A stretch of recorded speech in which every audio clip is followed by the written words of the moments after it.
Sunil sir, ಈಗ ಹಾಗಾದ್ರೆ ಸರ್ಕಾರಗಳ ಪಾತ್ರ ಏನು? ಬಹುತೇಕ ಕಡೆ ಈ ಬೆಡ್ಗಳು ಸಿಗಲ್ಲ. ಅಂದ್ರೆ ನಾನು ಬೇರೆ ದೇಶದ ಎಕ್ಸಾಂಪಲ್ ಕೊಟ್ಟು ಹೇಳ್ತಾ ಇಲ್ಲ. ಇವನ್ ಕೋವಿಡ್ ಬಂದಾಗ ನಮ್ಮಲ್ಲೇ ಬಹುತೇಕರಿಗೆ ಬೆಡ್ಗಳು ಸಿಗ್ಲಿಲ್ಲ ಸರ್, ಸರಿಯಾಗಿ ಚಿಕಿತ್ಸೆ ಸಿಗ್ಲಿಲ್ಲ, ಆಕ್ಸಿಜನ್ ಸಿಗ್ಲಿಲ್ಲ, ಎಷ್ಟೋ ಜನ ಮೃತಪಟ್ಟರು. ಬಟ್ ಸರ್ಕಾರಗಳ ಜವಾಬ್ದಾರಿ ಏನು? ಹೆಂಗ್ ಸಿದ್ಧತೆಗಳಾಗಬೇಕು ಈ ರೀತಿ ಬಂದಾಗ ಅಂತ? ಇಲ್ಲ, ನಿಜವಾಗ್ಲೂ ನೀವು ಕೇಳ್ತಾರಂಥದ್ದು ನಿಮಗೆ ಗೊತ್ತಿದೆ, ಬೆಂಗಳೂರು ಇಂಟರ್ನ್ಯಾಷನಲ್ ಎಕ್ಸಿಬಿಷನ್ ಸೆಂಟರಲ್ಲಿ 10,000 ಕೋವಿಡ್ ಟೈಮಲ್ಲಿ ಎಮರ್ಜೆನ್ಸಿಯಲ್ಲಿ ಅದು ಸೆಕೆಂಡ್ ವೇವ್ ಬಂದಾಗ ಇಷ್ಟೆಲ್ಲ ಸಮಸ್ಯೆಗಳಾಗ್ತಾ ಇದೆ ಅನ್ನೋ ಕಾರಣಕ್ಕೆ ಸಿದ್ಧತೆಗಳನ್ನ ಮಾಡ್ಕೊಂಡ್ರು. ಬಟ್ ಫಸ್ಟ್ ವೇವ್ ಅಲ್ಲಿ ಅದರ ಸಿವಿಯಾರಿಟಿನೇ ಅರ್ಥ ಆಗ್ಲಿಲ್ಲ. ಹೌದೌದು, ಎಷ್ಟೋ ಜನ ಸತ್ತೋಗ್ಬಿಟ್ರು. ಹೌದು, ಇವಾಗಲೂ ಅದೇ ತರ ಇದೆ ಸ್ಥಿತಿ ಏನು ಬದಲಾಗಿಲ್ಲ. ಏನಾದ್ರೂ ಆದಾಗ ಕಾಯಿಲೆಗಳು ಅಥವಾ ಇಂಥ ಪ್ಯಾಂಡಮಿಕ್ ಬಂದಾಗ ನಾವು ಎಚ್ಚೆತ್ಕೊಳ್ತೀವಿ ಹೊರತಾಗಿ ವಾಸ್ತವದಲ್ಲಿ ನಾನು ಆವಾಗಲೇ ಹೇಳಿದಾಗೆ ಈಗ ಹಾಸ್ಪಿಟ್ಲಿಗೆ ಹೋದಾಗ ಈಗ ಬಹಳಷ್ಟು ಜನ ಈಗ ನಮ್ಮ ಕ್ಲಿನಿಕ್ಸ್ ಅಂತ ಮಾಡಿದ್ದಾರೆ ಸಿಕ್ಕಾಪಟ್ಟೆ. ಮತ್ತೆ ಪ್ರೈಮರಿ ಹೆಲ್ತ್ ಸೆಂಟರ್ PHCಗಳು ಇದಾವೆ, CHಗಳಿದಾವೆ. ಅಲ್ಲಿ ಡಾಕ್ಟರ್ಸ್ನ ಕೊರತೆಗಳಿದೆ, ನರ್ಸಿಂಗ್ ಫೆಸಿಲಿಟಿ ಕೊರತೆ ಇದೆ, ಮೆಡಿಸಿನ್ಸ್ ಕೊರತೆ ಇದೆ. ಈ ಕಾರಣಗಳಿಂದ ಜನಕ್ಕೆ ಸಿಗುವಂಥದ್ದು ಭಾಳ ಕಷ್ಟ ಆಗಿದೆ. ಭಾಳ ಜನ ಈ ಸರ್ಕಾರಿ ಕ್ಲಿನಿಕ್ಗಳಿಗೆ ಹೋಗೋದಕ್ಕಿಂತ ಪ್ರೈವೇಟ್ ಖಾಸಗಿ ಆಸ್ಪತ್ರೆಗಳಿಗೆ, ಖಾಸಗಿ ಕ್ಲಿನಿಕ್ಗೆ ಹೋಗ್ತಾರೆ. ಬಿಕಾಸ್ ಕ್ವಾಲಿಟಿ ಆಗಿರುವಂಥ ಸರ್ವಿಸ್ ಸಿಗೋದಿಲ್ಲ ಅನ್ನೋದೇ ಒಂದೇ ಕಾರಣಕ್ಕೆ. ನಾನು ಉತ್ತರ ಕರ್ನಾಟಕದವ್ರು ಆಗಿರೋದ್ರಿಂದ ನಮಗೆ ಉತ್ತರ ಕರ್ನಾಟಕದ ಕಡೆ ಒಂದು PHC ಸರ್ಕಾರಿ ದವಾಖಾನೆ ಅಂದರೆ ಮೂಗು ಮುರಿಯುವಂಥದ್ದು ಜನ. ಯಾಕಂದರೆ ಅಲ್ಲಿ ನನಗೆ ಗೊತ್ತಿರೋ ಹಾಗೆ ನಾನು ನೋಡಿದ್ದೀನಿ ಸುನಿಲ್ ಸರ್, ಕೆಲವೊಂದ್ ಕಡೆ ವ್ಯವಸ್ಥೆನೇ ಹಂಗೆ ಇದೆ. ಜನ ಬೇಡ ಅನ್ನೋದಕ್ಕಿಂತ ವ್ಯವಸ್ಥೆ ಕೆಲವೊಂದ್ ಸರಿ ಹಂಗೆ ಹೋದಾಗ ಸರಿಯಾಗಿ ಟ್ರೀಟ್ಮೆಂಟ್ ಕೊಡಲ್ಲ, ಸರಿಯಾಗಿ ನೋಡ್ಕೊಳ್ಳಲ್ಲ, ಬೆಡ್ಗಳ ವ್ಯವಸ್ಥೆ ಸರಿಯಾಗಿರಲ್ಲ, ಹೈಜಿನ್ ಇರಲ್ಲ. ಬಹುತೇಕ ಕಡೆ ರೋಗಗಳ ಜೊತೆ ಹೋಗಿ ಇನ್ನೂ ರೋಗ ಜಾಸ್ತಿ ಮಾಡ್ಕೊಂಡು ಬಂದಿರೋ ಉದಾಹರಣೆಗಳಿದೆ ಅಂತ ಸರ್ಕಾರಿ ಆಸ್ಪತ್ರೆಗಳ. ಅದು ಸುಧಾರಣೆ ಆಗ್ಬೇಕು ಅಂತ. ಹೌದು, ಖಂಡಿತವಾಗಿ ನಿಜವಾಗ್ಲೂ. ಯಾಕಂದ್ರೆ ಒಂದೊಂದು PHCಗೆ ಹೋದ್ರೆ ಅಲ್ಲಿ ನಾಯಿ, ಹಂದಿ, ದನ ಮಲಗುವಂಥದ್ದು, ಡಾಕ್ಟರ್ಸ್ ಇರಲ್ಲ, ಡಾಕ್ಟರ್ಸ್ ಇದ್ದ ಮೆಡಿಸಿನ್ಸ್ ಇರಲ್ಲ, ಮೆಡಿಸಿನ್ಸ್ ಇದ್ದ ನರ್ಸಿಂಗ್ ಸ್ಟಾಫ್ ಇರಲ್ಲ, ಬೇಸಿಕ್ ಬ್ಲಡ್ ಟೆಸ್ಟ್ ಮಾಡೋದಕ್ಕಿರಲ್ಲ. ಮತ್ತೆ ಜನಕ್ಕೆ ಅಂದರೆ ಡಾಕ್ಟರ್ಸು ಅವ್ರದೇ ಆದಂಥ ಪ್ರೈವೇಟ್ ಕ್ಲಿನಿಕ್ಸನ್ನು ಮಾಡ್ತಾ ಇರುವಾಗ ಈ ಕಾರಣದಿಂದ ಏನಾಗ್ಬಿಡುತ್ತೆ, ಜನಕ್ಕೆ ಸರ್ಕಾರಿ ಆಸ್ಪತ್ರೆ ಅಂದ್ರೇ ಅದು ಒಂದು ರೀತಿ ನಿರ್ಲಕ್ಷ್ಯ ಸ್ಥಾನಕ್ಕೆ ಬಂದಿದೆ. ಇದು ಉತ್ತರ ಕರ್ನಾಟಕ ಕಡೆ ಆದರೆ ಈ ದಕ್ಷಿಣ ಕನ್ನಡದ ಕಡೆ ಅಂತೂ ಸರ್ಕಾರಿ ಆಸ್ಪತ್ರೆಗಳು ಸಾಕಷ್ಟಾಗಿ, ನನಗೆ ಅಲ್ಲಿರುವಂಥ ಒಬ್ಬರು ಮೆಡಿಕಲ್ ಆಫೀಸರ್ ಹೇಳ್ತಾ ಇದ್ರು, ಅವರು PHCಯಲ್ಲಿ ಒಂದು ಪ್ರೈಮರಿ ಹೆಲ್ತ್ ಸೆಂಟ್ರಲ್ಲಿ ದಿನ 80ರಿಂದ 100 ಪೇಷಂಟ್ಸ್ ನೋಡ್ತಾರೆ ಅಂತ. ಆ ಕಡೆ ಉತ್ತರ ಕರ್ನಾಟಕ ಕಡೆ ಒಂದು 10ರಿಂದ 20 ಪೇಷಂಟ್ ನೋಡುವಂಥದ್ದು ಆಗೋದಿಲ್ಲ. ಅದೇ ಪಕ್ಕದಲ್ಲಿ ಒಂದು 100ರಿಂದ 150 ಪೇಷಂಟ್ಸ್ ನೋಡ್ತಾ ಇರ್ತಾರೆ. ಬಿಕಾಸ್ ಸರ್ವಿಸ್ ಚೆನ್ನಾಗಿ ಸಿಗದೇ ಇರೋದಕ್ಕೆ. ನಿಮ್ಗೆಲ್ರಿಗೂ ಗೊತ್ತಿದೆ, ಈಗ ನಂದಿನಿ ಹಾಲು ಅದು ತುಂಬ ಚೆನ್ನಾಗಿರೋವಂಥದ್ದು, ಒಳ್ಳೆ ಕ್ವಾಲಿಟಿ ಹಾಲು ಅಂತ ಉತ್ತಮ ಹೆಸರು ಪಡ್ಕೊಂಡಿದೆ. ಅದೇ ರೀತಿ ಜಯದೇವ ಹಾಸ್ಪಿಟ್ಲು ಕಾರ್ಡಿಯಾಕಿಗೆ ಅದು ಸರ್ಕಾರಿ ಆಸ್ಪತ್ರೆನೇ ಜಯದೇವ ಹಾಸ್ಪಿಟ್ಲು.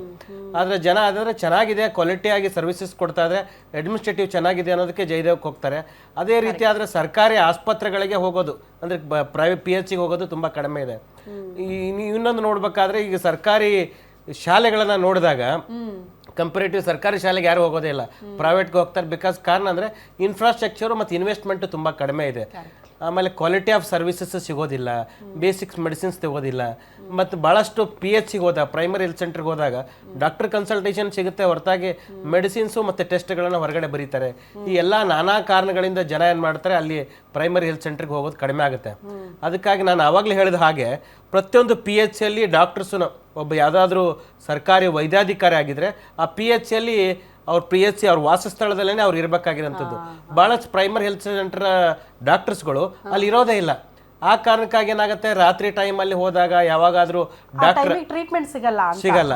ಆ ಕಾರಣದಿಂದ ಏನಾಗುತ್ತೆ, ಜನಕ್ಕೆ ಸಿಗದೇ ಇರೋದಕ್ಕೆ ಹೋಗೋದನ್ನ ನಿಲ್ಲಿಸ್ತಾ ಇದ್ದಾರೆ. ಓಕೆ ಸುನಿಲ್ ಸರ್, ವಾಪಸ್ ಬರ್ತೀನಿ.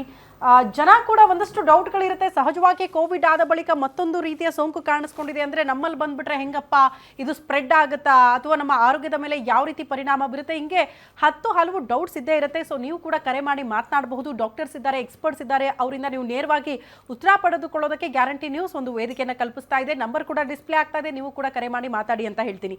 ನಾಗರಾಜ್ ಸರ್, ಈಗ ಯೋಗದ ಮಹತ್ವ ನಾವೇನು ಹೇಳಬೇಕಾಗಿಲ್ಲ, ಪ್ರತಿಯೊಬ್ಬರಿಗೂ ಕೂಡ ಗೊತ್ತು ಯೋಗದ ಮಹತ್ವ ಹೆಂಗೆ, ಅದು ನಮ್ಮ ಆರೋಗ್ಯವನ್ನು ಹೆಂಗೆ ಕಾಪಾಡುತ್ತೆ ಅಂತ.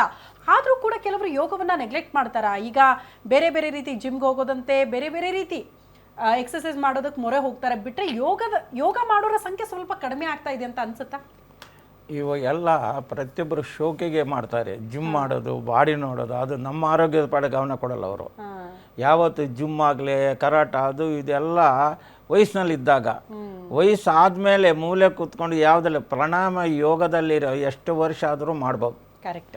7 ವರ್ಷ 80-100 ವರ್ಷ ಆದರೂ ಯೋಗದಲ್ಲಿ. ಯಾಕಂದರೆ ಈ ಯೋಗದಲ್ಲಿ ಅಷ್ಟು ಮಹಾತ್ಮ, ಶಕ್ತಿ, ಪವರ್, ವಿಲ್ ಫ್ಲವರ್ ಎಲ್ಲ ಚೆನ್ನಾಗಿದೆ. ಪ್ರತಿಯೊಬ್ಬರು ಯೋಗ ಮಾಡಿದವರು. ಯೋಗ ಅಂದ್ರೇನು?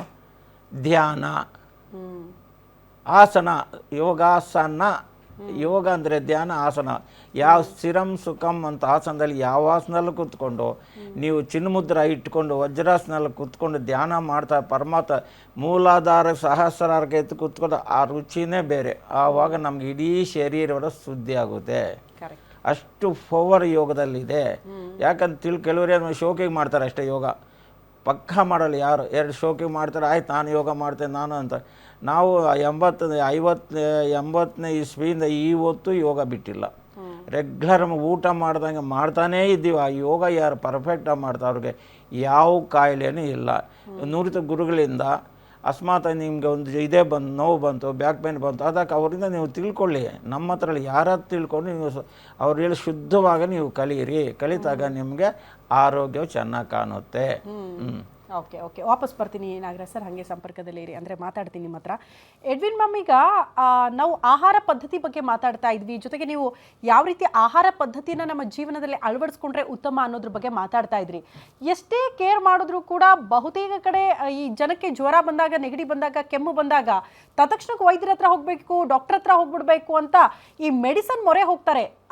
ಸ್ವಲ್ಪ ಅದನ್ನು ಅವಾಯ್ಡ್ ಮಾಡೋದು ಒಳ್ಳೆಯದು ಅಂತೀರಾ, ಅಥವಾ ಡಾಕ್ಟರ್ಸ್ನ ಅತಿ ಶೀಘ್ರದಲ್ಲಿ ಕಾಣೋದು ಒಳ್ಳೇದಾ? ಯಾಕಂದರೆ ನಮ್ಮ ಮನೆಯಲ್ಲಿ ಅಮ್ಮ ಅಂದರೆ ಹೇಳೋದೇನು ಗೊತ್ತಾ, ಮನೆ ಮದ್ದು ಮಾಡಿ ಅಟ್ಲೀಸ್ಟ್ ಮನೇಲಿ ಏನೋ ಒಂದೊಂದು ಆಹಾರ ಪದ್ಧತಿಯಲ್ಲಿ ನೀವು ಅಳವಡಿಸ್ಕೊಳ್ಳಿ, ಅದರಿಂದ ಸ್ವಲ್ಪ ಅವಾಯ್ಡ್ ಮಾಡಬಹುದು ಅಂತ. ಅತಿ ಹೆಚ್ಚಿನ ಮೆಡಿಸನ್ಗಳಿಗೆ ಅಡಿಕ್ಟ್ ಆಗೋದು ಬೇಡ ಅಂತ.